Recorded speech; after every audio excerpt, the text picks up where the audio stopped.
From fashion stylist to film director. In today's episode, I interview Margo Hannah from The Real Miami. We discuss her period of taking the leap to follow her dreams, learning how to navigate work life balance, and choosing to take a different path from what she expected. You ready to have your cup poured into? Course. I'm so happy to have you on and to really just dive into your story and to share that with others. So, the first question that I like to ask to really just set the tone is, how is your mental health? How are you feeling today? Oh, that's a great question. I always love that question. I'm good today. I'm good. You want to you want me to give you from a number to 1 to 10, or is good I just mean, fine? it's up to you if you want to do a number 1 to 10. I could do like an 8. Today's like an 8. Okay, Today's okay, like an that's 8. good. I think Yeah, that's yeah, good. yeah. It's like I think I've been telling a lot of people like I just feel content. Like I'm not like happy, I'm not like sad. I'm just like life is life right now. I'm here. Yeah, I'm here. Yeah, I'm here. So yeah. So to get us started, where did you grow up and what did you think your career like where did you think you would be? What did you think you would be when you grew up? When you grew up. Sorry. Let me ask that over. Where did you grow up and what did you think you would be when you grew up at the time? So I grew up in Overtown, Miami, Florida, which is a historically black neighborhood in Miami. And it was poor, it was ghetto, all of the things. But It's the real Miami, basically. yeah, the real Miami. And I wanted, when I was a kid, I was going through all, I think at first I wanted to be like most kids, like, oh, a veterinarian and a marine biologist. But I eventually started to form this idea of being in fashion. But it started with fashion design.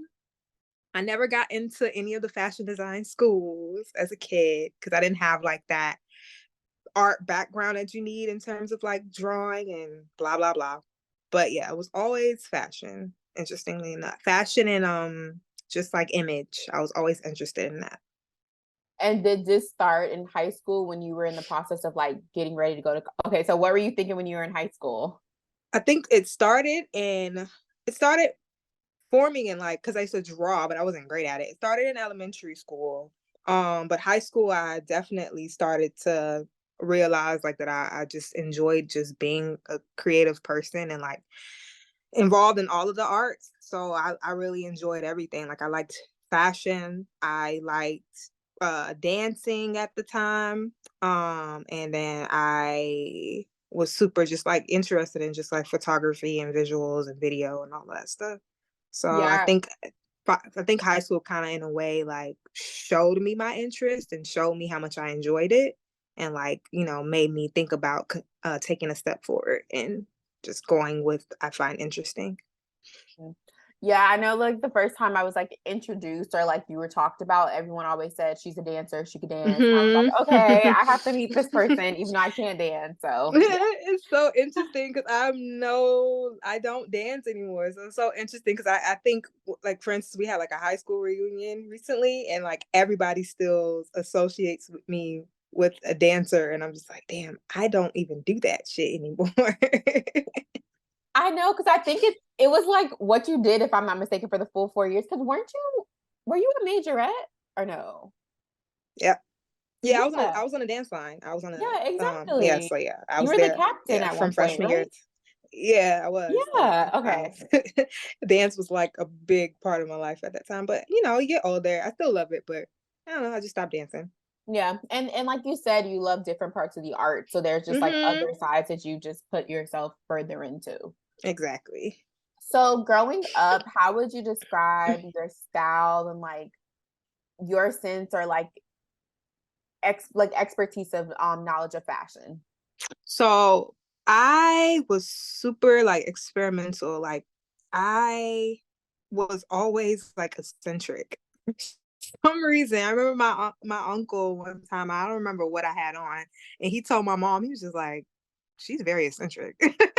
My mom laughed, But like when I look back at like photos, I was looking back at photos too the other day, and it's just like I was just kind of like all over all over the place in a way, but like experimenting and like being okay with that, like to you go through those stages to kind of like discover your style in a way, and it's so fearless. I think about how like fearless that was during that period to not like conform to like the fashion that everybody else was doing.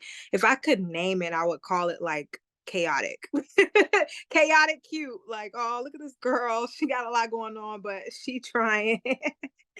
But yeah, like it was just dope to like experiment with stuff and like, like really not conform and see like how I can like form my own fashion based on what I have. It really was just being resourceful with what I had. Like we didn't have much, so I had to go to Marshalls or go thrift or figure out something and put it together. So Yeah. No, and I think your style always made sense. I think like the word eccentric is a good way to mhm. define it. I think it reminds me of like the earlier days of Tiana Taylor, like where she just would wear like a little bit more of like Mhm. eccentric and chaotic clothes. I think yours is Mhm. obviously way more eccentric than hers, but it definitely gives like that Tiana Taylor-esque. Um, so when you were done with school, high school, and you were going off to college, what did you decide to major in? I was like, okay, I had my mom in the back of my on my as the is it devil's advocate? I don't know. She was there just telling me like you need to be more realistic about what you want to do. La da da da. So I really didn't know. I didn't really declare a major until I didn't declare a major till my second year in college, but I did psychology and I really enjoy and till this day I still enjoy psychology. So that was my major in college. I didn't know what I wanted to do. I always just wanted to keep creating. So in college I was just still like always like dancing and putting together fashion shows and putting together performances, theater, all of that stuff. And it was just always just trying to find a way to be creative while also just, focusing on studies as much as I could. But yeah, psychology was my major. No, yeah, I know it's that hard balance of like your parents being realistic and like what's gonna make you money. And it's like Hmm. this is like there's two paths. Of course, there's more of it. There's two paths where it's like the one path, it's like we know what the outcome is gonna be, which is Hmm. psychology. You can like go be a therapist or whatever the case may be, other career paths. And then there's dance or other forms of art where it's like you have to figure out the blueprint Really yourself. have to figure it out. And Yeah. sometimes it's not convincing the parents where they're like, okay, it's looking like she's gonna be coming to me and asking for this, that, and the third. And it's like, yeah, Yeah, mom, give me some money. please.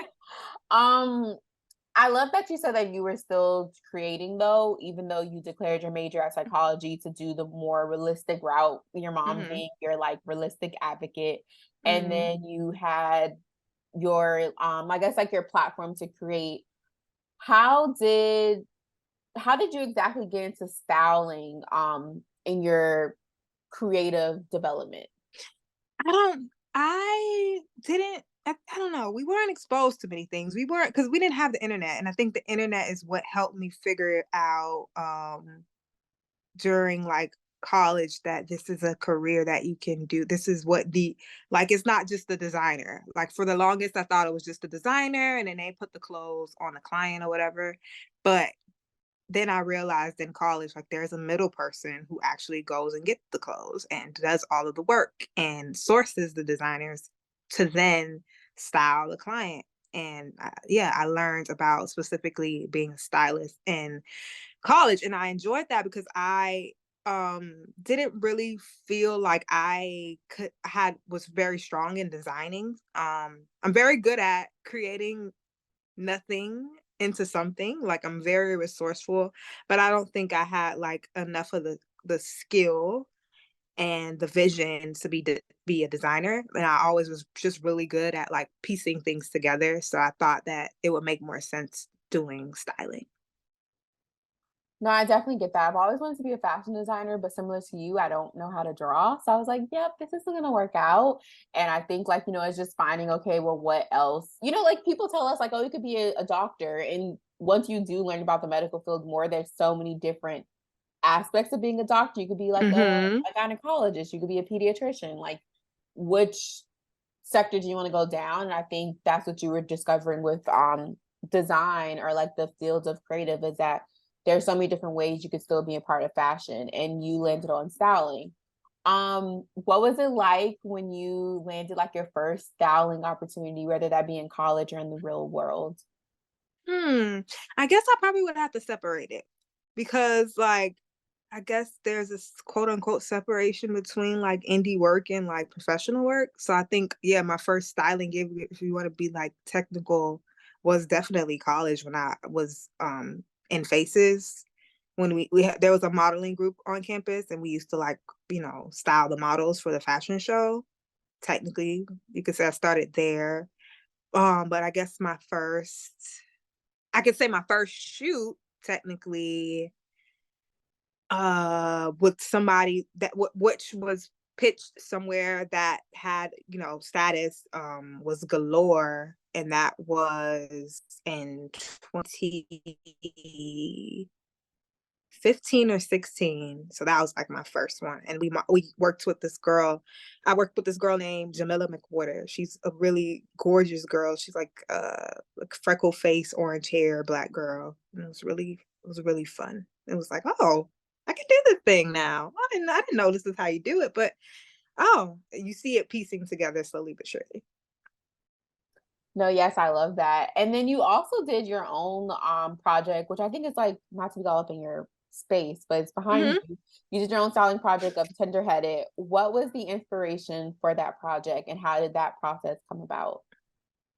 I was always just a Tumblr baby. So I'm still a Tumblr baby to this day. I've always been like interested in archival work and just like searching through Black archives and looking as like reminders of like who we were, and our many forms of expression and in so many ways, whether it be fashion or hair. And I just became super interested in like the 90s, because like I think two things happen in terms of history for Black people. I think the first time that Black people finally said, like, nah, fuck this system, I'm gonna like wear my natural hair, that was in the 70s. And then what happened in the 90s, I mean, before the 70s, everybody was kind of like perming their hair and, kind of conforming to the white norm at the time, because everybody wanted to, step forward and like assimilate into society and survive essentially. But what happened in the 90s was mad interesting to me, because it was like it it was, in many ways, when you think about the 90s hairstyles and updos, it was very alternative. It was very alternative to the norm at the time, because it was just like, if you these people were seen from the outside framework, like they was ghetto as hell. And it's just like, for us, it's just like, no, this is beautiful. This is raw. This is amazing. And for them, it's just like, this is ghetto. And so I like came across like an archive of, how all of the women used to have like their little hair posters outside. You could pick which do you want kind of situation. And like the flea market in Miami still had like that out, and I just got super inspired. I kept seeing it everywhere, these like 90s updos, because I think in an interesting way, Miami still has like an attachment to the past in that way, in terms of being alternative and creative. So I was seeing like these hairstyles everywhere on the internet and in real life, and I was just like, it would be super interesting to try to like reimagine this and like give praise to it, and like just showcase it from a different light, because I think even Black people had internalized it at a point that this is a ghetto thing. It's just like, yeah, it's ghetto, but it's beautiful, it's fashion, it's alternative, it's experimental, it's creative, it's everything that everybody says that is fashion and art. But once a specific person of color does it, it becomes something else. So I just wanted to shed a different light on it and create a conversation around what these hairstyles represent, based on who's wearing it and who's looking at them. So Yeah, and I think it's like you said, the history of in the 90s when women decided to like straighten their hair, whether it be through perm or whatever the case may be. I think it's also in a sense like a way that we as Black people, I don't want to say it was rebellion, but we kind of like spiced it up a bit. and not just Right. said, okay, I'm just gonna wear my hair straight and that's all it's gonna be. It's like, no, I'm gonna wear my hair straight, give it a little bump, do a little design, have a little braid or whatever the case is, just to show like it's a story. It's like it's how we create art and how we like showcase like who we are. Mhm. So it's I don't know, I think like that's what I love about when Black people create things is that you can give us something, but like we're gonna add like our own little flair to it. Um Mhm. yeah.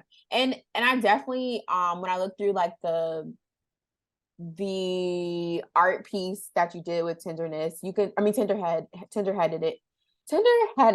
you could definitely see the inspiration from Miami. And you could definitely see like where I feel like Overtown or like Liberty Cities having like really played a part in that. Mhm. Um, do you think just because I know you describe like Miami being like ghetto, this, that, and the third. And I really just think like to me, that's just what I know Miami to be. Like it's definitely like a place where you could be like authentically yourself. I know to some people listening, they may think of like, oh, Miami, I always think of like South Beach or Wynwood. Mhm. And things have changed. I feel like every time I go to Miami, it just gets like more and more less of the Miami I know. Um, but from what I know of your work from styling, whether it be for faces or you select the indie projects you did, I always thought this when I looked at your work is that it always gave that Miami flair to it. Like, even though you were like obviously designing for another brand, you always like you could tell it was like a Margo. Like a Margo had a touch on this because it just had like a certain flair. How did living in Miami and just where you grew up or whatever you saw, how did that inspire like how you put your views into your work? I think initially it was just happening subconsciously. I think you just automatically express your influences without even knowing it.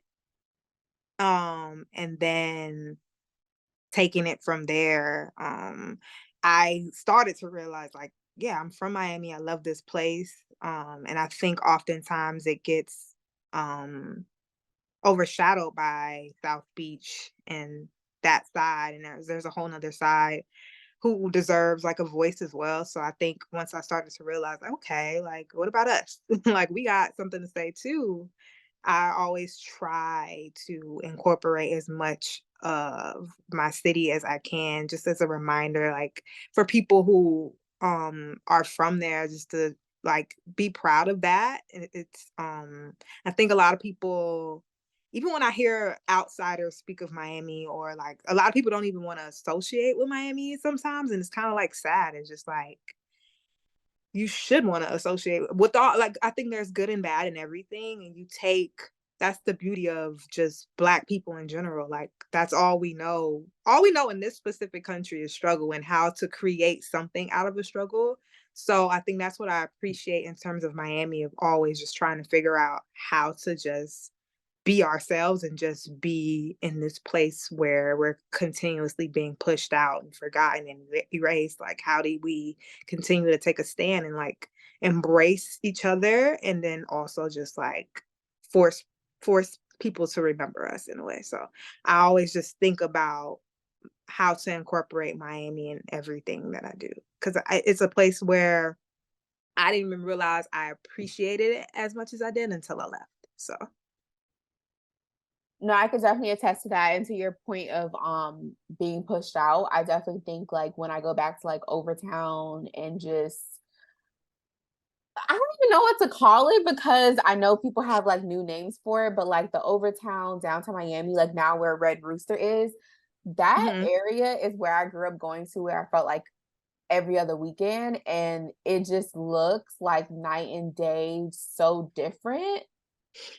And I'm just it kind of like one time I think I cried about it because I was just like, Mm, what is going like this is like you know, you say you want things to improve and you want newness for yourself, but then it's like how can you do the newness but then take out the heart of what makes it look like that city? I hope like that makes sense. Like I definitely wanted Miami to of course get that upgrade, but it's like it just doesn't feel like it has that Miami-ness to it, if that makes sense. mhm. But Yeah, I definitely can tell your work. Well, not can tell. I can definitely feel that your work is definitely Miami all the way through. Um, to your point of saying like Miami has obviously changed, and I'm sure Miami is the only place where you find inspiration. How do you find inspiration for your creative projects? Oh, it's I think I try to merge like daily experiences and also archival work. I'm very, very interested in like black art specifically, like black people in image. And I'm always just like looking at images of black people and whether it's archival work, whether it's fashion work, whether it's fine arts, photography, all of that stuff, video, hip hop, all of the ways in which we express ourselves. I'm always inspired by those things. And then I also just am super in touch with like daily life too. There is so much beauty in just walking down the street and just figuring out like just seeing something that just catches your eye. Like I was walking down what street was that? Knickerbocker? I'm in New York right now. So the other day I was walking down Knickerbocker, and Knickerbocker is very like mom and pop shops still. Bushwick. Bushwick is getting gentrified, but there's still like some sections of Bushwick that's still very like true to what it was. So I was walking down Knickerbocker and there was this little shop, like a little mom and pop fashion store. Well, we get the little cheap little $5 dresses, and they sell the bustiers and they sell all the lingerie and all that stuff. And I saw this pretty, it was just like a silk like nightgown. And I picked it up. I was like, this could be worked in so many like visions and creative worlds through image. And it's just like stuff like that, like there's so much inspiration that you just get from like just walking down the street. So like I said, like it's that combination of like just finding the beauty in what is and like making it into something else. So like I'm super interested and always been interested in just being resourceful and just like making nothing into something. I think that's like my motto. Like, how do we make this into something? Like, how are we resourceful? We don't got budgets right now. How are we resourceful? How do we, I feel like that's just very true to most, because not only black people, but most like minorities who are, trying to survive and assimilate into this country specific, but elsewhere throughout the world, you see people are just making beautiful things with nothing. And it's just like, how did they do that? They did it with their bare hands. They did it with their creativity. They did it with being resourceful. And I think I still have that bone in me magically. I don't know how, but I've just always been interested in just like figuring out, okay, how can we use this and make it into something else? We ain't got budgets for this, so let's make it work. No, when you just said that, you reminded me of this girl on Instagram. I think her name is Kimberly, but like Khim something. It's like her name is spelled a little differently, I think, if I'm saying it right. And she'll take like a this cup and then she'll like use it and like just create like artwork with it. She just does like I think just the most amazing just shoots with just like random things she finds in the house that people are just like, wait, what? So, and it's I think what I think is the type of art that I like the most, where you could tell it's like this has like a lot of story to it. This person didn't just pick this because, oh, I want to sell this for $1 million or whatever. It has like a story behind it. It has meaning to it. So yeah.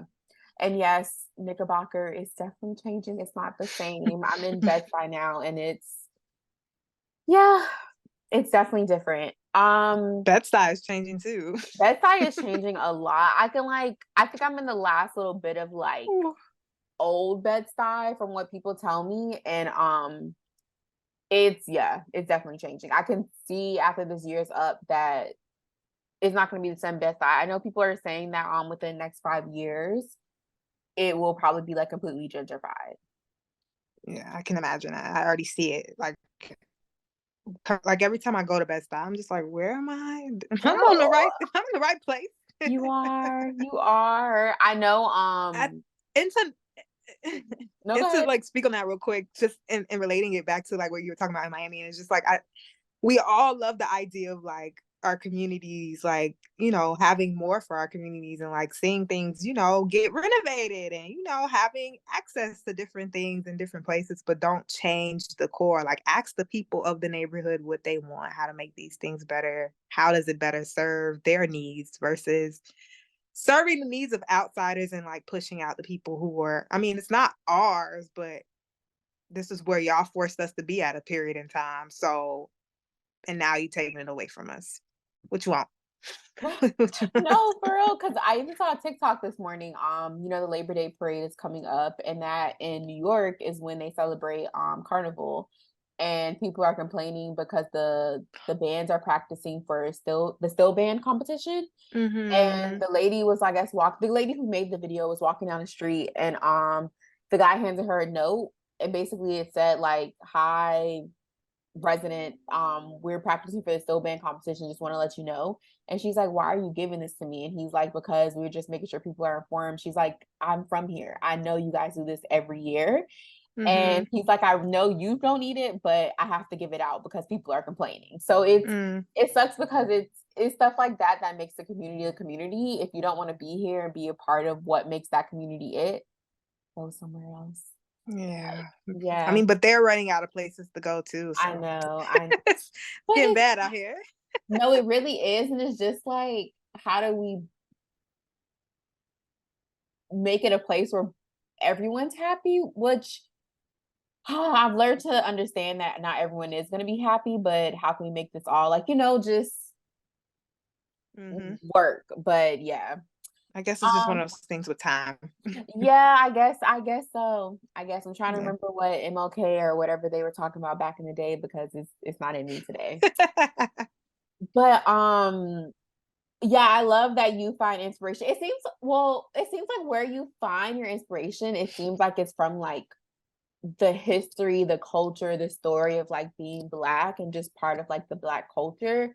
And you really are like somebody that's like nostalgic almost, like you bring back those times and like moments or eras and tell a story through like what you have of today to like tell the story of the stories of the past.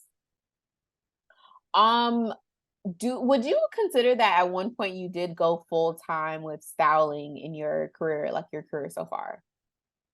How was your family's reaction to you going full time styling versus like falling into the path of like psychology? I became like full time with like fashion and styling like when I first moved to New York, so like 2 years ago. And my mom was just like, "What are you doing?" My mom was definitely just like, "What are you doing? Like, why are you going there? Why are you going to New York?" My mom has this fear of New York because like she's from the older generation, so like during that time, the way that New York was and the way that the media would paint New York is this scary place, especially in Brooklyn. She was like, "You moving where? To Brooklyn?" But yeah, was not ready. She was just like, "Wait, what you're doing? What, are you crazy? Like, you have this good job. Why are you leaving? Like, you're making good money." I'm just like, I just want to do this thing. I like this thing. I want to try this out. I see my potential. I want to do this thing. And she still to this day is just like, "Girl, what?" But it's just a matter of just like parents just have to learn to just your kid's life is not their life, and I can't live in your shadows. Like, I know what my heart desires. And I hate to say it, but we live in a different generation now because she had to make certain sacrifices because she had children, and I don't have children yet, so I still have time to like just go after or figure out everything that I want to do before I settle on one thing. I still have time, so let me do that. And that's one thing I think I'm starting to like really realize is no disrespect to my mom. I love my mom, but I think at the age I'm at now, my mom already had, I think, 2 kids or 1 child. And to your point, she had to make certain decisions because she had children to feed, or like children to care for. So it was definitely different. And so it's hard sometimes to ask her for like advice or like ask her what would she do in this situation because she didn't have that opportunity. Her options were like a little bit more limited. And I'm not painting it to be like where parents or motherhood limits you from doing things, but like you have to move a certain way because it's not just you, you know? Exactly. Yeah. So when you graduated school, you did go out into the career field first. I did. So when I graduated college, I entered the nonprofit sector. So I was just working with schools at first and working with like after school programs with kids. I love kids. I still love kids to this day. And then I initially settled at a women's and children's shelter in my community in Overtown, just doing like program development and different workshops for many of the women and children there, and just kind of like provide like a safe space for them. So I did. It wasn't necessarily psychology, but it definitely, my psychology background definitely helped out with being able to like thrive in that position. So And then what was the final like trigger of, okay, I need to go to New York. Like I need to like do what's gonna make me, not saying that this job gonna make you happy, because it definitely sounded like mm-hmm. it did, but I need to do another part of what will make me happy. I think I had just hit a level of pressure in my life. I was just like, yeah, time is ticking, babe. How long are you gonna sit up? Like, cause I was working my ass off. Like I would be at work and then I would be doing shoots and I would be on set and I would get opportunities that sometimes I would have to deny. And I feel like there was, damn, which one was it? Like there was a period where I kept getting a whole bunch of like opportunities that I finally started saying yes to and just taking off from work. And I was just like, yeah, this isn't gonna work anymore. Like I need to really start figuring out how to like just pursue this thing full time. And I also was just kind of, it was COVID that definitely did it too. Like, cause I felt like I had reached a point in my mental health where I had reached my capacity in terms of how I could be able to support others. So I'm a very selfless person, very giving. I gave a lot to my job to the point where I had nothing left to give. But and I started to figure out, okay, what are my needs? What do I want to do? What are the things about myself that I want to explore? And it was always fashion and creative direction and film. So I finally was just like, you know what? This is the time. COVID was kind of like slowing down. I was just like, if I don't do this now, I'll never do it. So I just said, okay, let me just take this leap for myself before, I age out for real. That was when I was like 28 at the time, 27, 28. I was like, let me just take this leap now before I get too old to do it and say, oh, I never tried. Like I have this thing that I'm interested in. Let me just go after it and see what happens. So I took that leap of faith in like 2021. So I'm in New York now.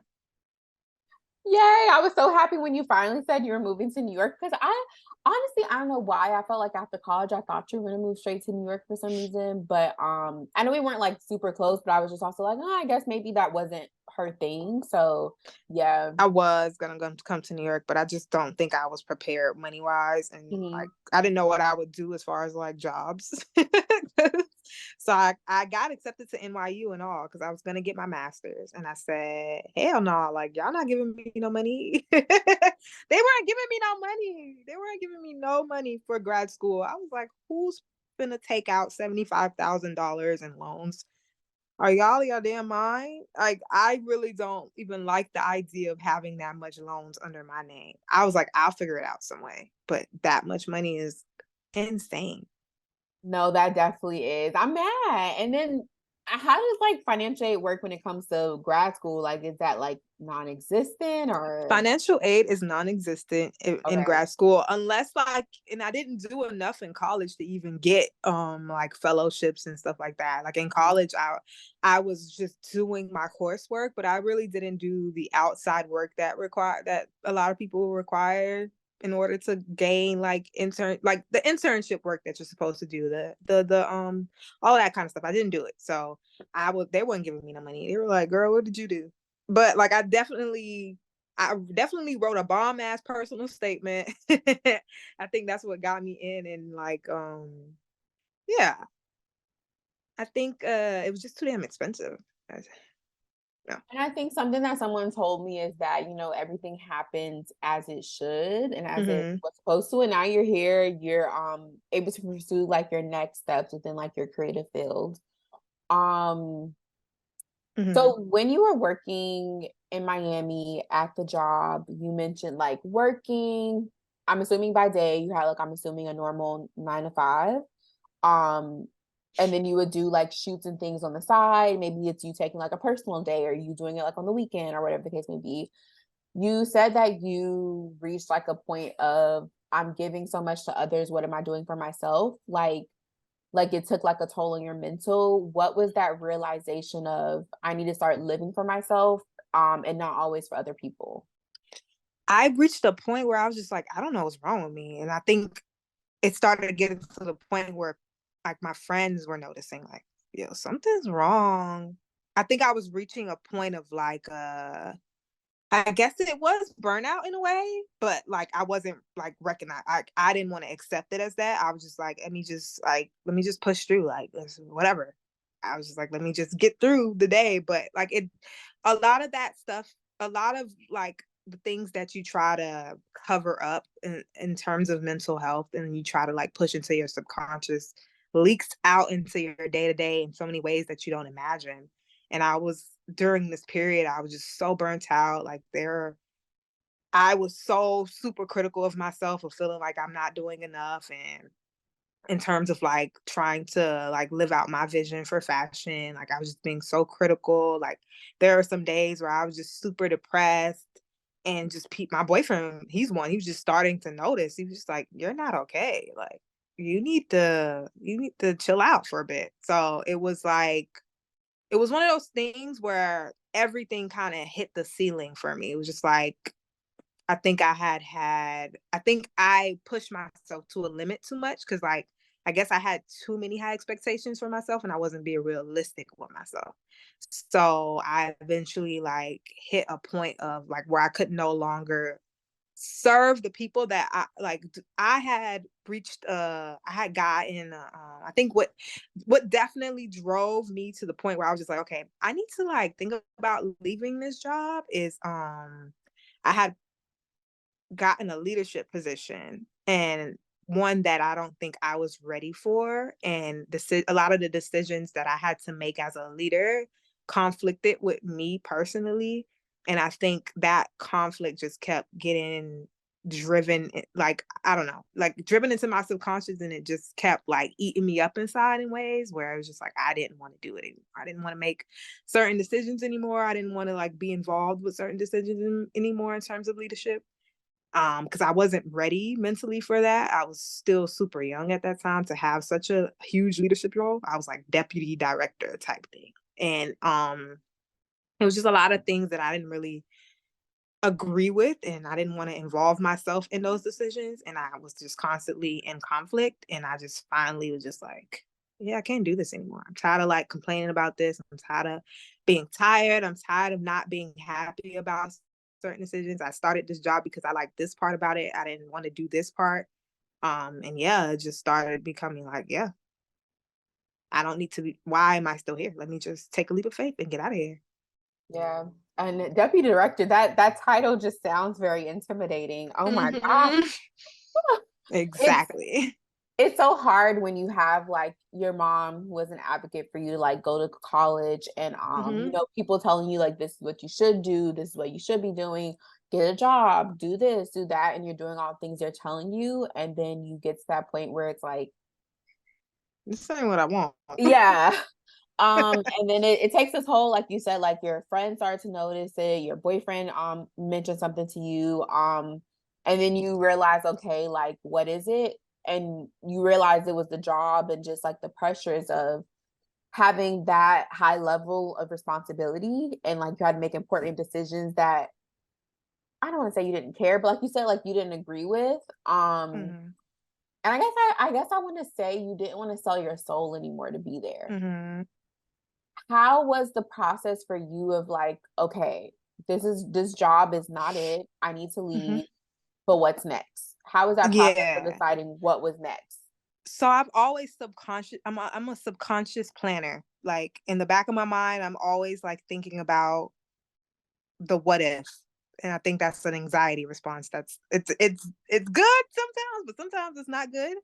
But I think subconsciously I was just like, okay, I don't know what I'm going to be doing. I know that at some point I am going to want to get up out of here and do something and explore a different part of myself. So I would save rigorously, like save and save. I was still at my mom's house, but I wasn't really, I was more so living with my boyfriend, but I was still in my mom's house. So I didn't have rent. I just had like my bills were pretty limited and I was just saving rigorously. I was making a good salary, so I was able to save. And then eventually I had hit a marker. I was just like, yeah, I can get up out of here now. Like I can do this now. Like I can really like say that I can take this leap confidently without, because I took the leap without knowing what the hell I was gonna do. Like I took the leap. I told my job, I premeditated it because I knew I left my job in May 2021. I think I premeditated that I would leave because I think I had reached a level of being fed up after Christmas, because Christmas is always the hard time. I worked with women and children, so Christmas is when we would do like our toy drive, and I was carrying too much weight, and I wasn't raising the expectations of my team in order to support me better, because they were new, everyone was new, and I was the one who had this position for the longest. So I was carrying the weight, and I was carrying the weight for years. And then I meditated probably in like January, like, okay, I think it's time for me to go. Cause I think I had reached like a level of exhaustion that I never even knew that existed in humans. I was just like, wow, I don't even know. I never knew, like, because I was so like active and I didn't know my limits. That was the issue. I didn't know my limits. And I just pushed myself to a limit where I was like, I can't do this anymore. There were days I couldn't wake up and go to work. Like there's days I had to just call out and just say, I can't do this anymore. And like I was always just like full of resent, because I was just like, damn, I see all these people doing all these things, and like I'm just as creative as these people and I can do these things. So I was like also eating myself up mentally. But yeah, like I was saying, January, of 2021, I had like said, okay, I think it's time for me to go. I have to start figuring out next steps in terms of like, how am I getting to New York? Who am I living with? And I think I had finally just said, you know what? I'm just going to take this leap. I'm gonna get an Airbnb for a month and then figure it out from there. Or I'll live room to room, or I'll sublet and I'll figure it out from there. And I had like said, okay, I'm just gonna leave in May, and I let my job know probably like a month prior to that. And then like slowly but surely everything started to piece together. Like I had a friend who was moving up at the same time, so we ended up getting a place together. And when I moved, I got like incredible opportunities the moment that I moved to New York. So I was just like, okay, things are opening up, and this is just like where I needed to be at the moment. So it was dope to see how everything like unfolded and came together.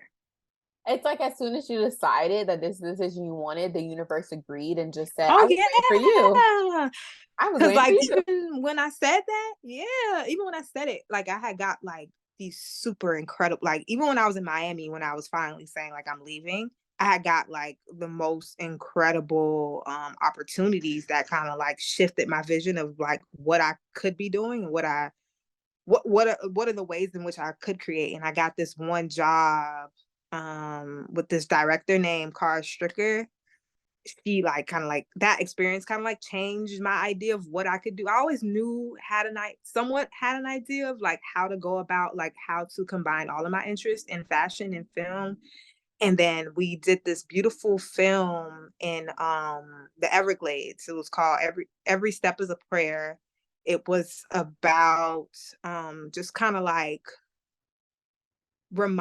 as a reminder that like Miami was also like native land, and like, you know, just forcing people to see like these are the people who are originally from this land, and then these are the people who were forced to settle on this land, Black people. And like, you know, trying to like bring all of the stories together in a way, in an effort to kind of like bring awareness to what's the change going on in Miami in terms of like these rich motherfuckers coming in and developing. So that was kind of like the aim of the film, and it was like a dance film, and it was beautiful. it was so poetic and cinematic. And I was just like, that opportunity opened the moment I said out loud, like, I'm quitting. Like, and then I got that, and then I got connected to that stylist. And then once I moved to New York, that stylist kind of like opened a lot of doors for me too. So it was amazing how that played out. I love that. And I think like once you tell the universe what you want, the universe can't do anything but deliver on it. It's just waiting, like the universe is just waiting for you to make the first move. I agree. And I think it's also like, it's interestingly enough, like little like it's just like hints at what the future could be for you. It's just like, all right, I'm gonna give you this. I'm gonna give you a little bit of this. I'm gonna let you taste it. And this is what your future could look like if you just step into towards your path and just go. So it was interesting to see all of that unfold, because I told that director that at that time that I was like, I want to do what you do. Like, I know I love fashion and I really love fashion and I'm always going to love fashion, but my end goal is to do what you do.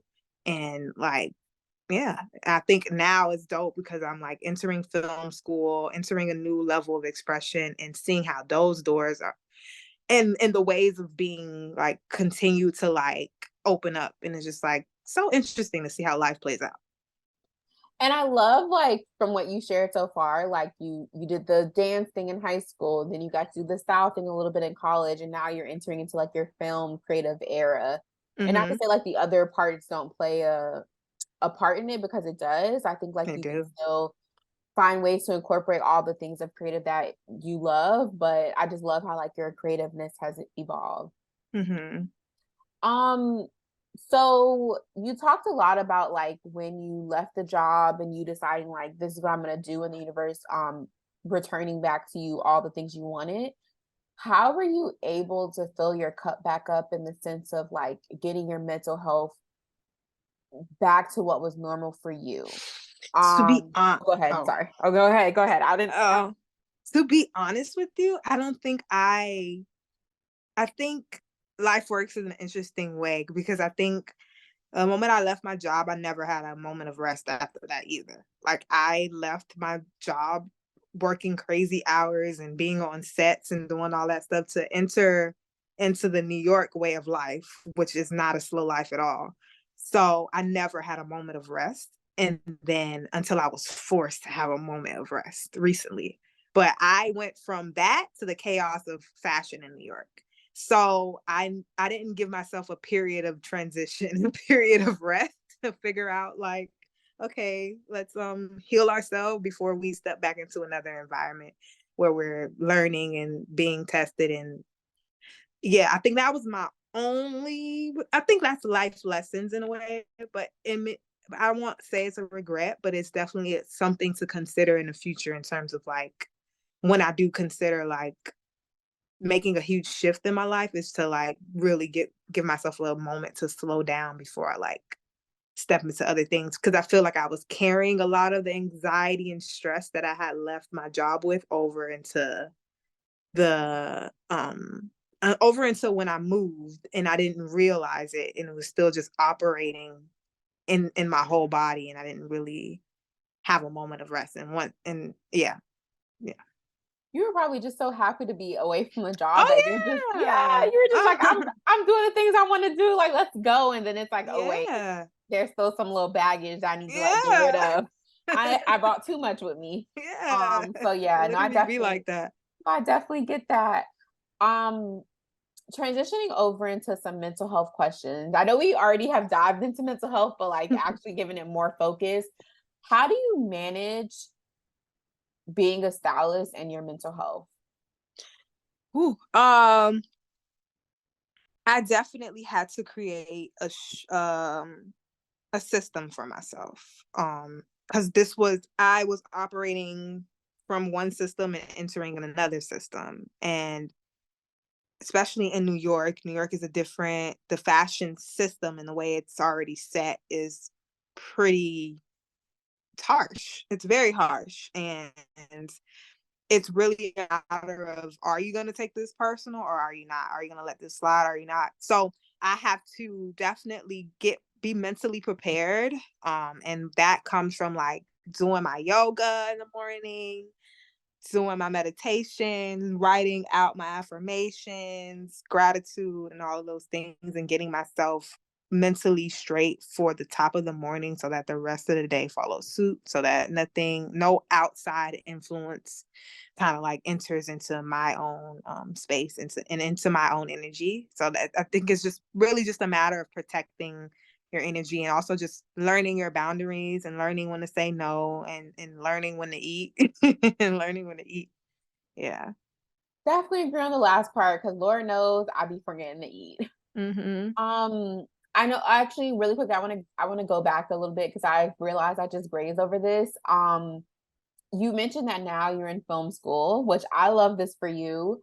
What was the Mm-hmm. realization for you? Because I know you said you did the project where you were doing the film on Mm-hmm. Florida's land and like Mm-hmm. who who first settled on the land and what it's evolved to, but like what was your realization of okay, now I'm done the styling thing. This has been a great experience. Now I want to transition into filming and this is like the route I want to go down to get there. I think it was always something that I knew I wanted to direct as my end goal for a very long time. Because I started to transition into like exploring moving image with friends and seeing how it came out, and like seeing different ways to like express, and it brought me like so much joy to just see how this collaborative effort comes together so beautifully. And what happened was I just kept, I don't know, again, the universe works in interesting ways because I never was working on film sets. It was, for me, it was often a lot of it was, I was so focused on editorial work, but what kept happening was I kept getting offers to work on set as costume design, as wardrobe supervisor, because the majority of my network are filmmakers. And I was just like, all right, I enjoy this thing too. Um, and then what was just like, well, let me just do this thing. Um, Yeah, I think like last summer, I was just on these amazing sets, and I was like having this contemplation about fashion at that period because I felt like I had some really harsh experiences in fashion, and I was just like, I don't know if I can continue to operate in this system as is, and let me just start. I'm still gonna do it, and I'm still gonna like put my best foot forward in it, but I'm also gonna explore different ways of creating for myself that like bring me joy, because I've learned that fashion here in terms of really like being sustainable, and making a living off of it, you have to like really integrate yourself into the system in a way. And I don't think I wanted to do that. I think I've always enjoyed more like work with like family feeling sets, like just things that feel more, it doesn't feel I don't think things should feel like work. I think things should feel like if you're doing something that you're passionate about and you love. I'm not saying that everything has to be fun, because hard work is hard work at the end of the day, but it won't feel like hard work if it's in the right energy, in the right environment. So yeah, I think I always just had the best experiences on film sets. And I think I was also just super like hyper observing what was going on behind the scenes. Like, what is this person doing? What are they doing with the camera? Why are they moving this camera like this? Look at this person with the boom operator and the sound, and okay, this is the AD and this is their job. I was always just like observing and really just enjoying seeing like this operation and this collaborative effort come together. And yeah, I really enjoyed it. And and also I just think I've always like in loved visuals, and I've always like, I think I didn't mention this before, but I've always loved music videos. And I think that's where it started, because I started doing music videos for friends in Miami just for fun, just to explore, and it started there too.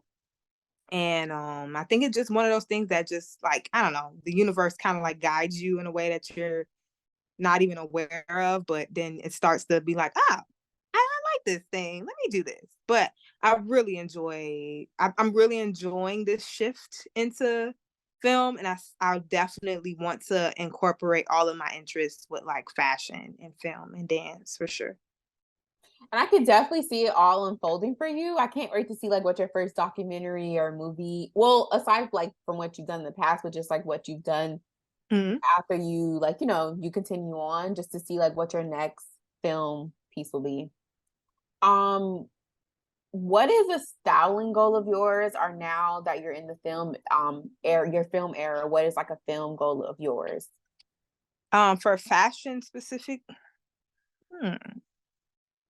It, it I does. think I think it's gonna combine everything. I think my goal essentially right now is to, I don't know if I have the biggest goal yet because I'm learning about like just the steps and like just letting life unfold in a way, because I feel like when I set I get too crazy with my goals sometimes, and I set the bar a little too damn high for myself sometimes, and then be so mad when I don't meet the expectation. So I kind of been like settling on not necessarily setting goals, but kind of like setting rituals in a way and things like that I'm interested in exploring and just testing it out and kind of like seeing where it goes and then building off of that. But I think in terms of like what I see for myself, if I think the long like a a dream of mine is to eventually like incorporate all of my interests, and I'm very very very interested as in blackness and the black experience and black theory. I'm interested in fashion and I'm interested in film, and I want to like piece all of these things together in a story that I could like create an art, because I've always been interested in like exhibits and like how you can get creative with like expressing art in that format versus just like on a screen. Like I like the whole idea of like building a whole world around the story that you're trying to tell. So I definitely want to do like full art exhibits. So I think that's like, if there's like a goal to reach, the biggest one for me would to be in a museum, like really like piece together everything that I'm interested in and envision it in a museum space. That's like my where I want to be. I can definitely see that for you, and even like at like an art basel or things like that. Yeah. Um, so one thing you said that stuck out to me is you said you don't like to set goals because you kind of like get a little extreme. I related with that. I think I sometimes Mm-hmm. can get a little I gotta bring myself back down to earth. Like, girl, Mm-hmm. do this, but like let's backtrack a little bit. Yeah. So you said you set rituals. Do you mind Mm-hmm. elaborating on what you mean by like setting rituals? I kind of like set like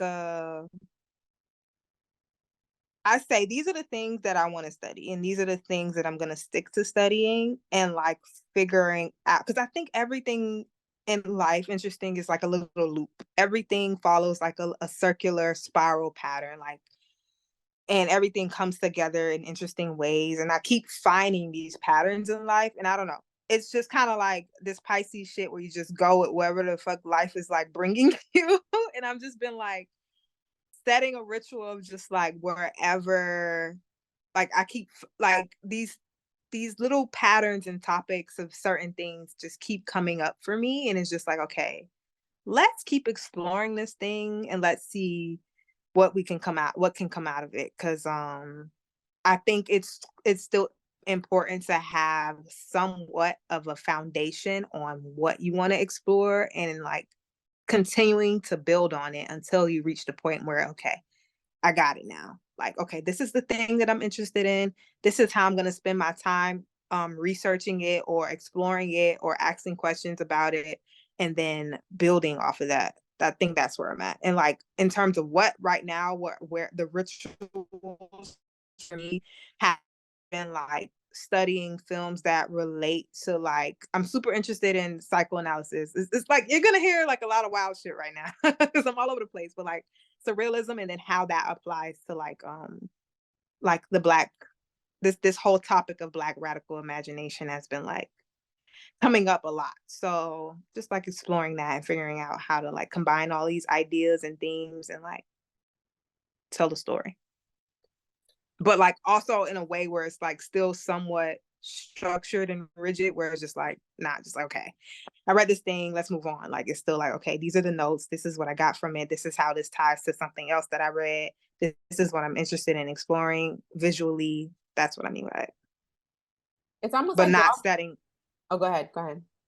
But yeah, just not really setting like an expectation. Okay, we need to do this and we need to do it like this. It's more so just like, this is what you're interested in. Just keep exploring it and seeing what comes up for it.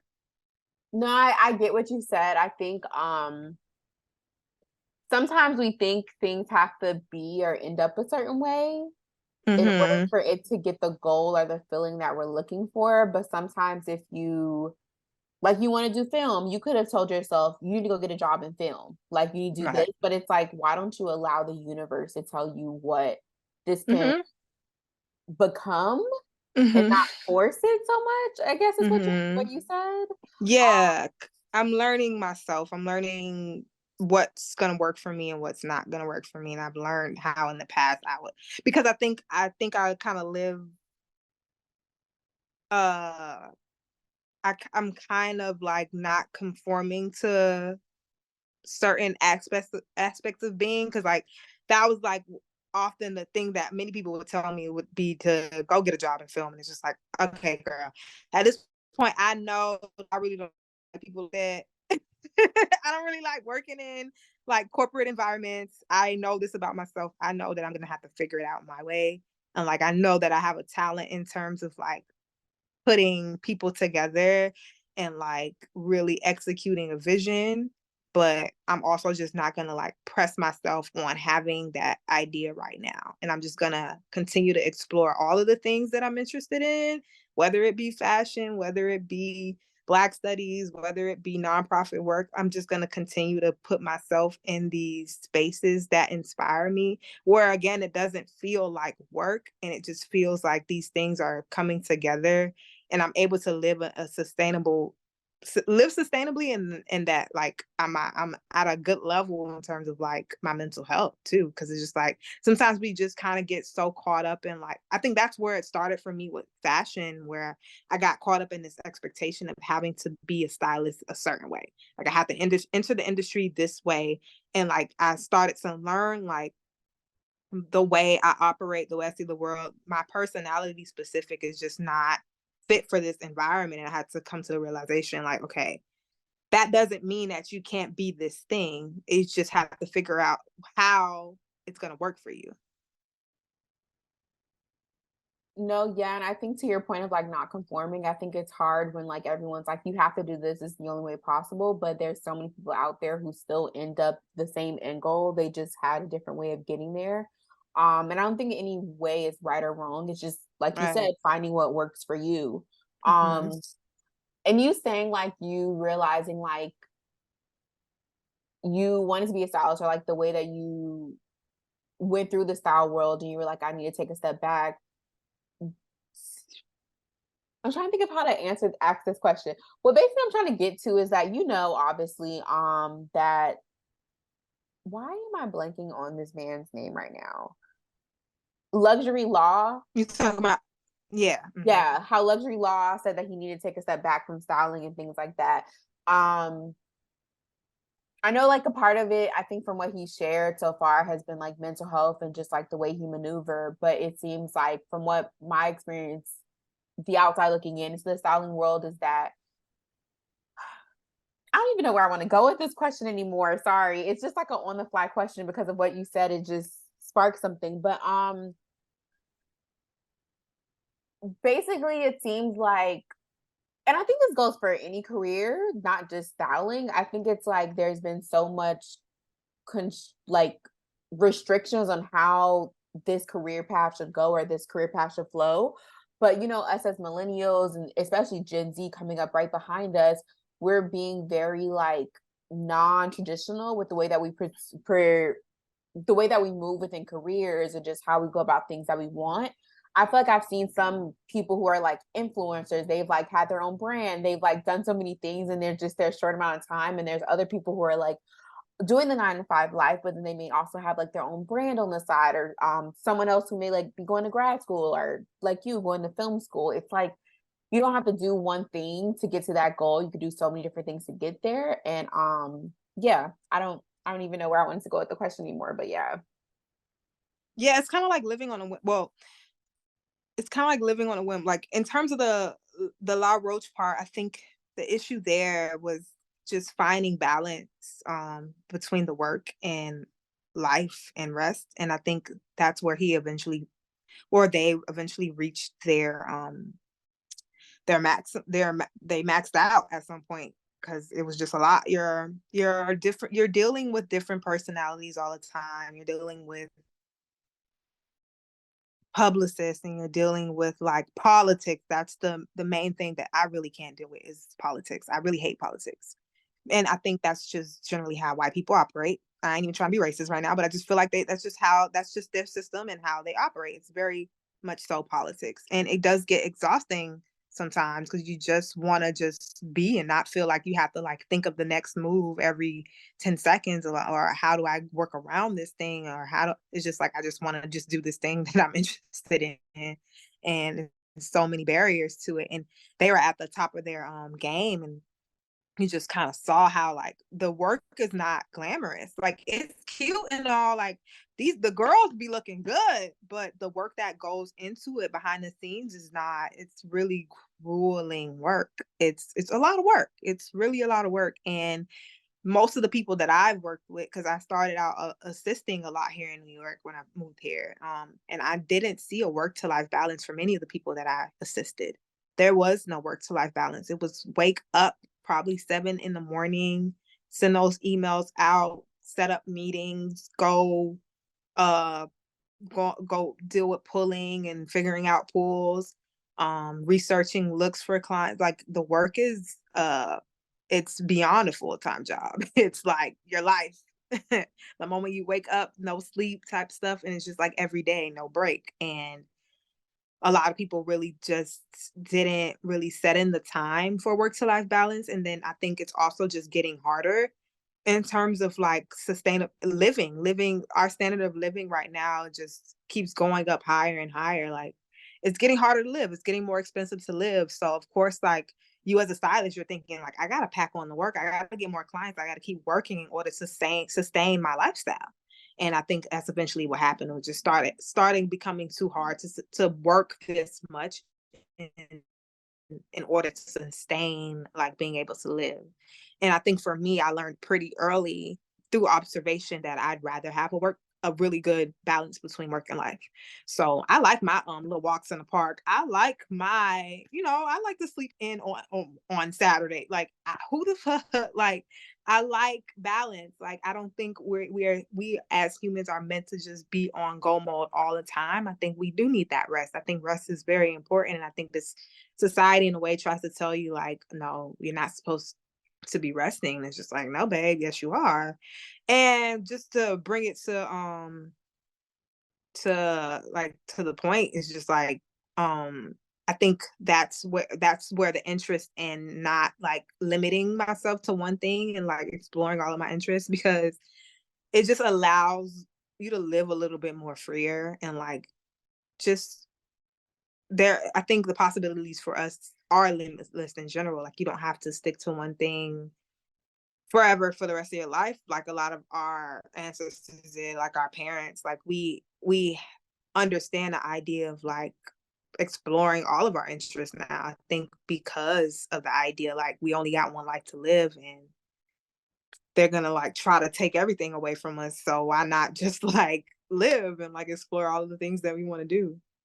No, 1,000% agree. Thank you for wrapping that up like so beautifully for me. Yeah, I 1,000% agree with you. I think like, it's so tough where I was interviewing someone, they were like, it's hard where it's like I'm trying to go after something and I don't have a blueprint, but everyone's asking you questions and it's like I don't know what to tell you. I just know this is gonna work out. I don't know how, but I just know this is the way to go.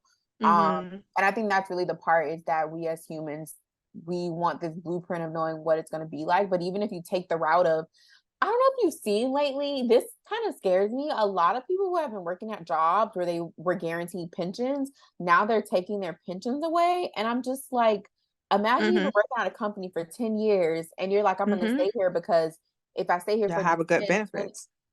and now you don't even have that anymore. So it's like, if nothing's guaranteed, why not just go after whatever you want? So that way, at least your happiness will be guaranteed, or at least most of it, like you'll have like Mm-hmm. that 80/20. So yeah. So I want to ask you this question. I kind of stepped away from using the word like work-life balance because I feel like some days the world is on top of me and some days I'm on top of the world. Mm. Do you think that there is work-life balance? There is the possibility of having work-life balance, and if so, how do you find those ways of work-life balance? I don't know. It's like a really great question because it's like I think we're in a crazy time of like trying to figure out survival and trying to like just keep up. We're just constantly just trying to keep up.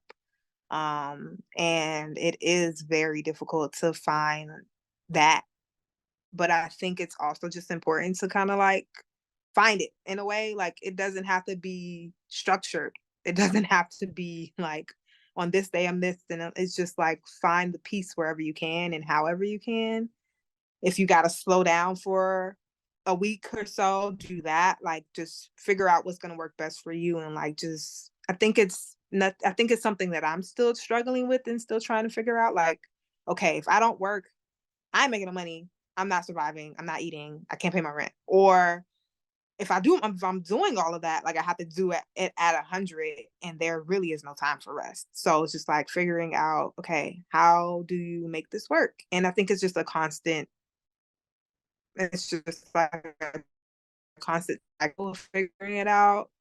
Um, and I think it also just goes back to expectations for yourself and just like limiting those and like lowering those and just kind of just like understanding and assessing your basic needs and saying, okay, I get that I need to do this, but right now, this is what I need for myself. So I don't think there is a formula to it. Like you're saying, like there is no blueprint to any of this thing because we're figuring it out.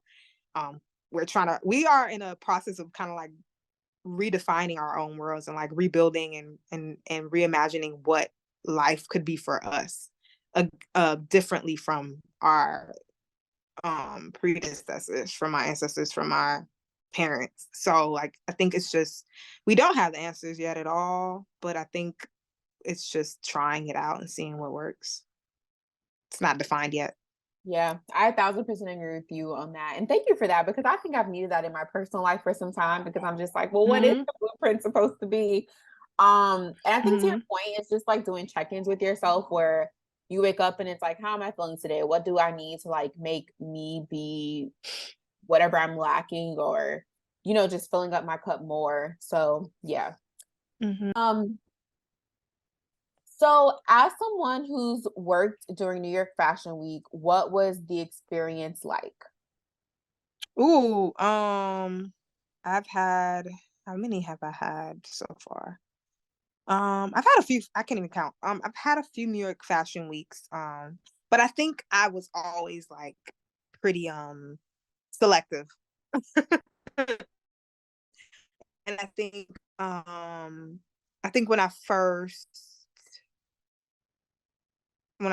when I did my first New York Fashion Week, I worked on two shows, and I think again I'm just often I remind myself like sometimes I'm like I forget how blessed I can be because like a lot of the people that I've worked with in the past have really respected boundaries. And when I think about my first fashion week, I worked with Becca, who designs for Chromat, and she was very good with respecting boundaries and just making sure that everybody is just okay and we're not like machines and we're getting this done and we're doing it our way and it's still gonna be amazing, but we're still also gonna like have time for ourselves and have balance. So I think I've definitely been in blessed positions to know what it is to uh not work too damn crazy where I'm like losing my mind. But there was a fashion week where it was like, okay, I got this one and I got this one, I got this one, and I'm trying to get to this show too. And like I think it's a ride, it's fun. But I know I skipped February and I probably skipped this one this year, unfortunately, because it's just school. I have to deal with school. But I think they were fun, and I think it's also just a matter of being selective. I think that's what I learned pretty early on. Just like, all right, we're going to this, we're not going to this.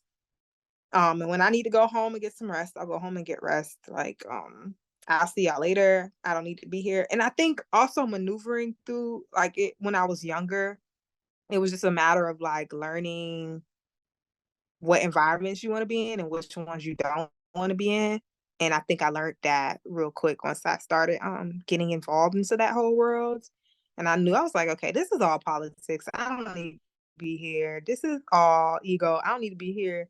Oh, I fuck with them. I can show up for them. Oh, I like working with these people. I'll keep showing up for them, kind of thing. So Yeah, it's knowing you'll find your group or your people within whatever industry or sector you go into. hmm What is your yeah. advice to someone who is working their first year fashion week? How can they manage their mental health? And I know you just said, like you said, boundaries when you Ooh. were doing fashion week. So also, how can they set boundaries while working in fashion week? No, I think I think it's so hard when you're young and it's just like you want to take every opportunity that comes your way because it's just like you feel like you're gonna miss out, or if I don't take this opportunity I'll never get another one. It's just like that's the biggest lie that anybody has ever told you. What is for you will always be for you. No door will close unless it's supposed to be closed. So you can definitely set your boundaries for yourself. Get the job done, do whatever you need to do, but also just respect yourself because we got one life to live and we're it's like YOLO.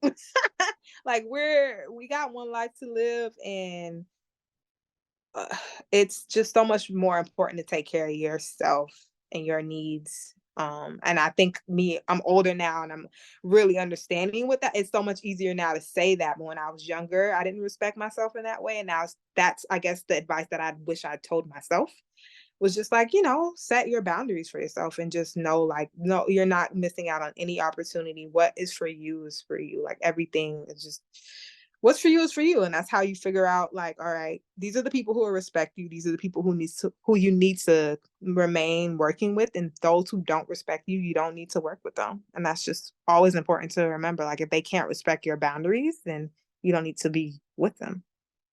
Period. Period. Period. And if Period. you don't respect your boundaries, you need to get it together.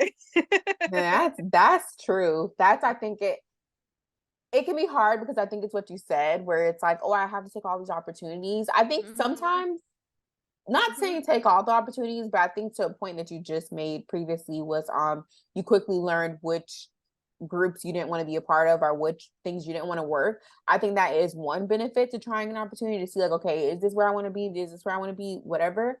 But once you definitely find, okay, this is where I can see myself being and growing, stick with it and set the boundaries and grow. Don't, Whatever works for you. Like it's just yeah, one of the things you got. Because some people could do that. Some people can really do it, and some people are good with politicking, and some people are really uh, just good at. And you yeah, just have to know yourself. It's really just a matter of knowing yourself. Like if you can do it, do it. Like if that works for you, do it. But for me, I had to learn real quick. Like, okay, this is gonna work for me. Oh, I don't know about that over there. That's not for me. definitely agree. I definitely agree, especially for my sector of business. I was just like, okay, these are my people. These aren't. This is where I can like thrive. Right. That's Um, the key word, thrive. Like where are you yeah. thriving? Yeah. What does self-care look like for you? Self-care. Oh, something I had to learn, because I didn't know what the hell it was at some point in my life, but I learned it's really just self-care is really like it's two things. It's discipline when needed, because sometimes we I think self-care has been romanticized in a way. And yes, I'm big on rest for sure. And I'm big on, like cooking myself meals when I need to make the meals versus eating out.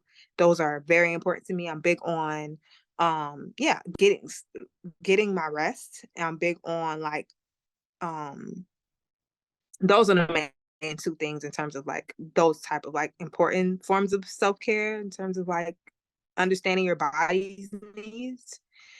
And but I'm also big on discipline in terms of self-care, in terms of like, all right, I get it. You tired, but also if you get up and do this yoga, or if you get up and do this Pilates for a good 30 minutes this morning, it's the best form of loving yourself by disciplining yourself. If you get up today and you put in this amount of work, but you also schedule in the time, like a 10-minute break or an hour break or whatever you need for yourself, it's all of these things like are they work together. They work cohesively because like you can't lean in too much on like rest is important, but I think what's been happening is people have been like over romanticizing it in terms of like it's just like understanding your needs at some point and then disciplining yourself when needed too. And I think that's what's being forgotten. It's just like we but discipline yourself in terms of your needs. Like don't discipline yourself because this is what everybody is doing or this is what everybody's telling you that how you should move. Know yourself and then that's how you discipline yourself in a way. So I think that that's what I meant by all of that. And yeah, like I think that's where I'm at right now, where in terms of like I'll put in a good few weeks of hard work and discipline, and but then when the time it comes for me to like, settle down and like, take the day, I'll take the day too. Like I understanding your needs. Yeah. I love that you a constant theme that you said throughout the interview is like knowing yourself. And I think Hmm. that's a big part of like, being in your 20s until you get to like that stage of your 30s. And then honestly throughout life, like I don't think you ever fully know yourself because we evolve so much that like Hmm. you're constantly relearning yourself. But I just love that you made that statement of like knowing yourself and not like the way I'm gonna take it is like not being influenced by other people. Like just because, like you said, someone else likes to go for a run every morning doesn't mean you have to be a runner. If you're a person that likes to Hmm. yoga and stretch, you yoga and stretch and let them run or whatever it be for any parts of like your career, life, who you settle down with, like know what you like and do that and don't feel like you have to do something because someone else is doing it. Right. So now we can transition into some fun questions. The first question is, who are 2 to 3 stylists you look up to? Ooh. Um, okay, this is hard. Okay, and I also did want to remix this question a little bit after hearing you talk about filmmaking, who are also like 2 to 3 people. This could be like half and half. Who are Films. 2 to 3 people you look up to within like the film industry or styling, or it could be fashion industry as well. Okay.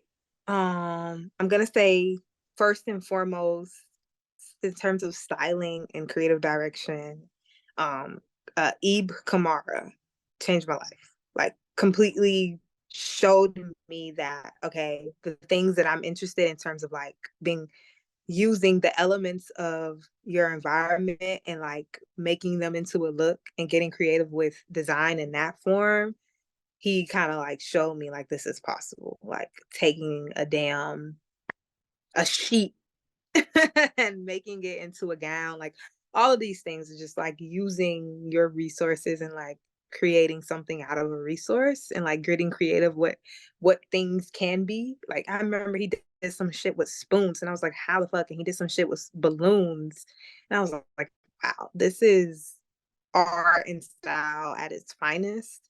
So Ib Kamara, that's one. There's a stylist right now. I can't remember her name. I'm gonna look it up and I'll probably like repeat it. Maybe you can add it back in there. But she's worked with like Reba and a whole bunch of people. I forget her name, but she's based out in LA. She has this very ethereal but still eccentric way of styling, and I love it so much. And then if I could say a third person in styling, who else besides Eve? Um, there's another. I'm give you two more. There's another person named Daniel Albasi's. Both Eve and Daniel Albasi are based out of Africa. I know Daniel Albasi is based out of Nigeria. I forget what country Eve Kamara is based out of, but I know he's working in Britain right now, and like he's dazed. He's dazed current fashion editor I think I'm getting his title incorrect. I probably said it wrong, but he does a lot of fashion work for Days, and he also he was helping out Virgil with Off White a lot, or was it Louis Vuitton, or both of them? And yeah, so yeah, I'm obsessed with Eve Kamara. Daniel Abbasi, I forget the other girl's name. I'm trying to find it, but I can't find it right now. I don't think I'm gonna be able to find it.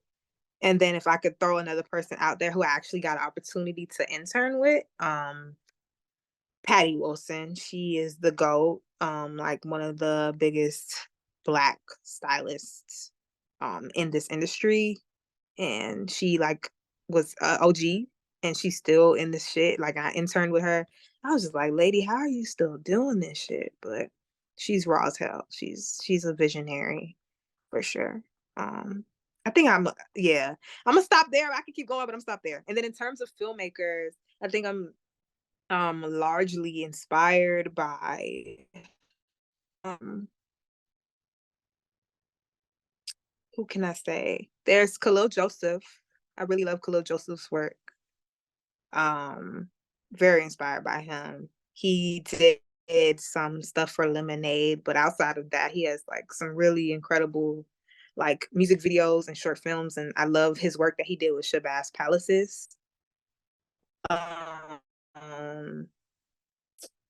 Another filmmaker is Ingmar Bergman. He's like an OG in terms of like the era of like the 50s, 60s, and 70s, and like when like film was like at its like reaching its peak in terms of like creation. He did like a lot of surrealist work. I really like Ingmar Bergman. And who else could I say? Um Another favorite. I think I just have so many interests, or so many inspirations, that it'd be hard to narrow it down sometimes. But who else? Give me 1 second. I think I got a list. It's like living or dead. Who would you like have dinner with? It's like, dang, how can I just pick one? Yeah. Dang. I'm sure there's more. Oh, damn, I got too many now. Dennis Villeneuve, because now that I looked at my damn list, Denis Villeneuve, he did Dune. I really love his work. He did this movie called Arrival that I love. And then if I could just throw one last person out there, what is her name right now? Uh, Hold on. Lucretia Martel. Wow. I be having brain farts. Her name is Lucretia Martel. She's out of Argentina. So I'm really inspired by a lot of filmmakers right now. But I think the top of my list for filmmakers is Khalil Joseph for sure. Okay. That's a good, like robust, like full list. Next is Mm-hmm. who are three of your favorite Black owned brands? Black owned brands. Let's see. Damn. Oh, that's hard. I'm gonna have to go with Black Girl Sunscreen. Does that count? Wait, does it have to be fashion specific? Okay. No, it doesn't. I think I love what Telfar. I think I've always been this person who's just like, damn, once shit become the hype, like, but like I feel like even though Telfar has generated so much hype, that the creativity didn't get lost in the hype, and it's still just like beautiful to see. Like, because I remember Telfar was very much like, if you knew, you know, if you know, you know, in New York type of fashion thing. And then now it's just like, I'm glad that all Black people have caught on to this designer. So Telfar, I give a lot of credit to Telfar for that shit. Who else? These are hard. These are supposed to be the fun questions. I know.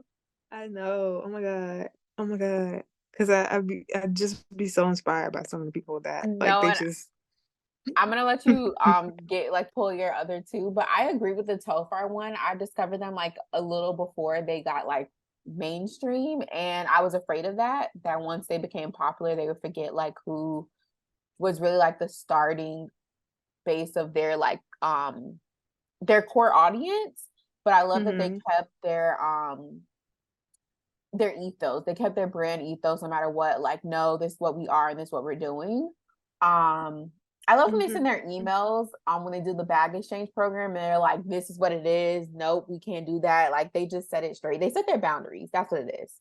They set their boundaries. Yeah. Yeah, they did.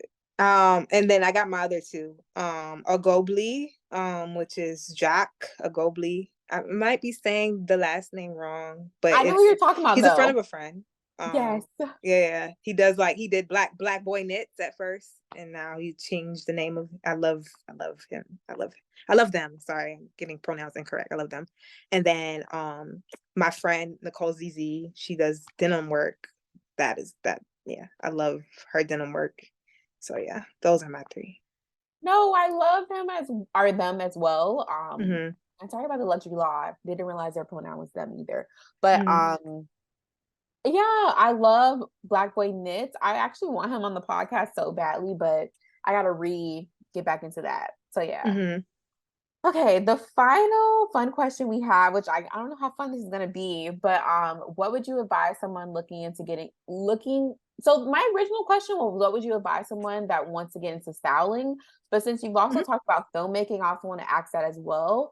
But then I kind of want to rephrase it to say, what would you advise someone that wants to get into anything within the creative field? I'm not sure if that's like your tips may be general or not.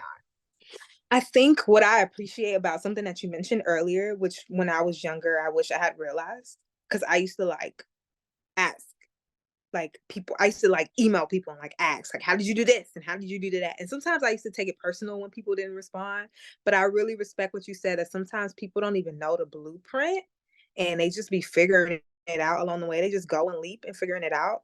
And I think it's hard advice to just tell somebody to just do it. But it really is, the appreciation for trial and error, and that's how you get to learn yourself, is really just do it and like figure out what worked. And what I think that's really the only way to learn how to do anything in this creative field, is to like really figure out your interests and refine them and like stick to them. Like if you know the type of style that you want to do, if you know the type of film you want to do, and then from there you start reaching out to the people who are similar in those similar fields, and like you ask them a question, maybe they don't have an answer for you, but it gets you a little bit of an inch closer to some sort of understanding. And it also just takes a lot of practice, a lot of trial and error. I think my 20s was really just a really big trial and error process that like we don't really talk about that enough, in terms of like, we really don't be knowing what we're doing as creatives, because there ain't no blueprint. And it really just be like, okay, let me try doing it this way. Okay, that don't work out. And it really be a lot of L's. Like a lot of times you see these people doing these things and the shit look good and it look cute, but y'all don't even understand half of the L's. You have to be, I think, okay, if there's advice, it's persistence. If you get an L, if you take that L, you get your ass back up. If they beat your ass, get back up and swing right back. Cause if you're not gonna be persistent, then it's just not you're gonna have to go stick to another job, because in this creative field is very much so just like, you gotta just keep reinventing the wheel. Like, okay, this isn't gonna work, this works, let me see if I can adjust it. Like, it's really just a matter of just figuring out which system is gonna work for you. What do you like? What environments you like? What's the pace that you like moving at? How can you like incorporate different methods of creating, all of that. It's really just reinventing the wheel constantly and trial and error. So I guess the best advice I would say is really persistence. Like you have to like really stick it out through the L's and the wins, so that you can really, create something for yourself. It's not going to happen in a day. It probably won't even happen in 5 years. But like if you give up after that 5th year, and then you never know, on that 6th year everything would have came together for you. It's really just like persistence. It's like the craziest shit ever. I remember J. Cole was saying this thing about like really believing in yourself that much. Like really, it does take a little bit of impracticalness I don't think that's a word, but I'm making it a word today. But it does take a little bit of being impractical in order to like achieve a goal, because like if you let anybody from the outside tell you that something is impossible, that's just only gonna knock you down. It's not possible because they don't see the steps. Sometimes nobody knows the steps. You gotta clear out the path and create the damn staircase. Like it's really just a matter of like building and getting there and persistence. So that's my best advice. And once you clear the path, they want to know how you did it. So yeah. Yeah, and like I feel like I'm one of those people because I don't think I hold on or cling on to knowledge at all. Once I can really say, okay, this is how you do it, I'll be glad to tell somebody what to do. But it's really just like, girl, I don't know. Oh yeah, of course. And I'm not saying in that like realm, like you're still figuring out, but I think like once people Mhm, like become successful and they're just like, oh mhm, my gosh, how did you make that happen? It's like, girl, like it really is sometimes like I just did it, but it's also just like, mhm. um, you know, like you don't, Persistence. yeah, persistence. And I know what you're talking, I think I know which interview you're talking about with J. Cole. I love J. Cole. I think another Mhm. word you can use is like that everyone's starting to use is delusional. Like you have to be a little delusional Yes, about that's the it. But word. yeah, Delusional. That's the word I you was have to looking be, for. yeah, you have to be a little Yeah. bit delusional. And then the last thing I want to say that you said is like on the point of like you have to keep putting yourself out there. I don't want to butcher it, but I think Topher had been around for 7 years before they had this moment and got into the status that they got into today. Either way, they were out for a long time. And I Yes, they remember were. when they went on the Wendy Williams show and Wendy Williams said, like, where have you been? Or something she said, and they were like, we've been here. Y'all the ones who are just like finding out about us. Or it was something she asked. And it was just like until someone's checking for you, like you need to have like that. I'm not saying you need to, but have that portfolio to show them, like, look, I've been here. You the one who didn't know. Mhm. You late. So yeah, you Catch late. up. Exactly. So keep putting yourself out there, definitely. Thank you so much, Margo, for being on this podcast. I really do appreciate it. You definitely like poured into my cup and just there's some things that I've been thinking about, and you definitely like gave me some answers or just like directions on how to move forward. So I appreciate it. Is there any questions that I didn't ask or anything that you wanted to say? Hmm. Mm-mm.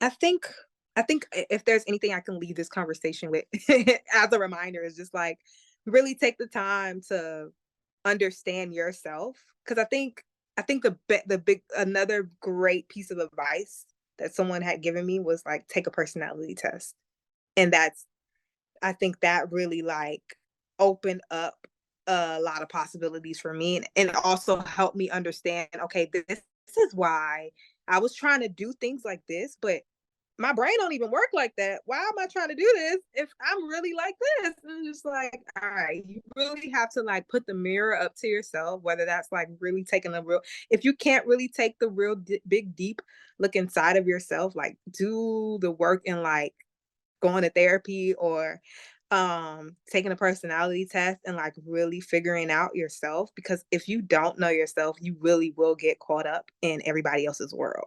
So you really got to know yourself, especially in this creative world of figuring it out, because there is no steps. You have to really know yourself and understand, okay, these are the things that I'm willing to do in order to get this. These are the things that I find interesting. I'm just go after my interests, and you only know your interests by knowing yourself. So it's a loud world. It's full of noise, and like you really have to shut the door at some point and say, okay, this is what I want to do. Let me not worry about what everybody else got going on. Let me look into myself and say, okay, this is what I want to do.